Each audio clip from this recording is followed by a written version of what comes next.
Naglabas ng bagong video sa kanyang social media page si dating Ako Bicol Party List Representative Zaldico. Dito, muli niyang inakusahan si Pangulong Bongbong Marcos at dating House Speaker Martin Romualdez. 1 billion pesos ang personal kong naihatid. Ako mismo ang nagbigay ng pera, kasama ang aking driver at mga tauhan. At lahat ito ay base sa direktang utos ni Speaker Martin Romualdez. Ayon kay Ko, kauupo lang niya bilang House Committee on Appropriations Chair nang nakatanggap na siya ng utos mula kay Romualdez. Sinabi na agad sa akin ni Speaker Romualdez na kailangan ko makapag-deliver ng 2 billion pesos kada buwan. Inutusan niya ako na mag-deliver ng 1 billion pesos para kay BBM. Ibigay kay Yusek Jojo Cadiz dahil ito raw ang drop-off point na malapit sa bahay ng Pangulo. Sinabi rin po sa akin Speaker Martin Romualdez na si PBBM ang nag-utos sa kanya na bilhin ang bahay para gamitin bilang bagsakan at imbakan ng pera mula sa mga SOP, collection at deliveries na para sa Pangulo.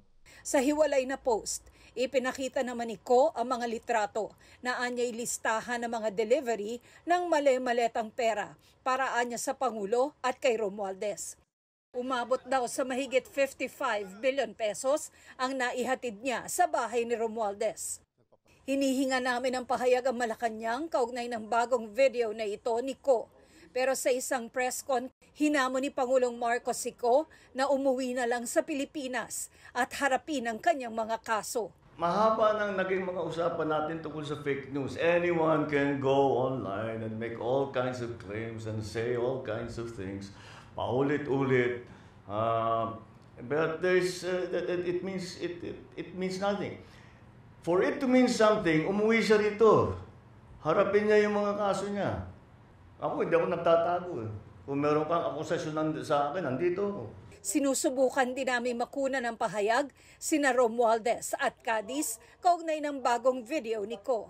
Sina Navotas City Representative Toby Tiangco, naniniwalang walang kinalaman sa isyu sa budget ang Pangulo. Nasaksihan daw niya kung paano sitahin ni Pangulong Marcos si Romualdez dahil umano sa pagkuha ng pondo.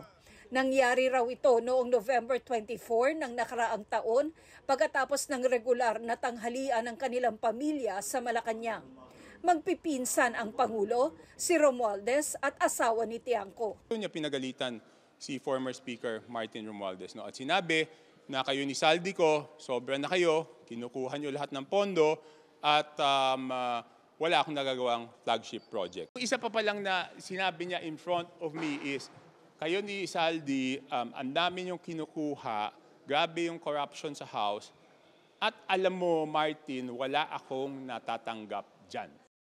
Sabi ni Tiangco na pag-alaman niya kalaunan na nag-alit ang Pangulo dahil nagsumbong daw ang Japan International Cooperation Agency o JICA sa Pangulo na ang counterpart na pondo ng Pilipinas para sa mga proyektong pinopondohan ng JICA ay tinanggal sa pambansang budget.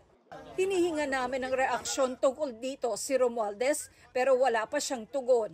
Patuloy na kinukuha ng GMA Integrated News ang panig ni Cadiz na itunuturo ni Ko na siyang tumanggap ng perang i-deliver niya para kay Pangulong Bongbong Marcos.